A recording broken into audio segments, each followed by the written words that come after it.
కాలేదు కదా? మిస్ అమ్మా, ఏమైంది? ఎందుకలా అరిచావు? అంజు పాప, నీకేం కాలేదుగా? ఏమైంది? ఎందుకు కంగారు పడుతున్నారు?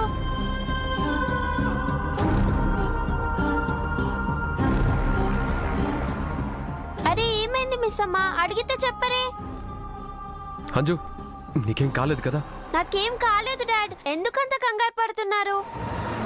ఏం లేదు, ఒక్కదానివే రోడ్డు మీదకి రాకూడదని చెప్పాను కదా, ఎందుకు వచ్చావు? అంటే బాల్ పడిందని. అమర్ ఏమైంది? ఎందుకు అంత కంగారు పడుతున్నారు? అంజుని ఇప్పుడు అటాక్ చేయాలని చూశారు మనోహరి.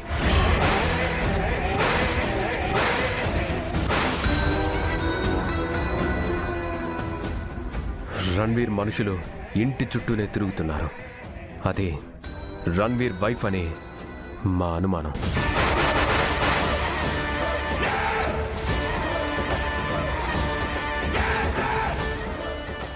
నీకెందుకు అనుమానం వచ్చిందా మరి? అసలు వాళ్ళు మనుషులు మన ఇంటి చుట్టూ తిరుగుతున్నారని నీకెలా తెలుసు? రణ్వీర్ ఫోన్ని ట్రాక్ చేస్తున్నాం మనోహరి.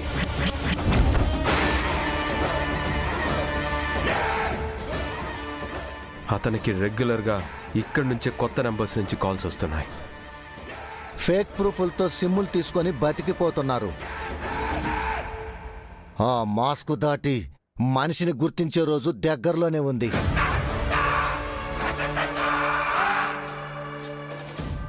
ఇప్పటి నుంచి ఇంకా జాగ్రత్తగా ఉండాలి. అంజు, నువ్వు ఎవరి పర్మిషన్ లేకుండా బయటికి వెళ్ళడానికి వీల్లేదు. సరే డాడ్. సరే, లోపలికి పదండి.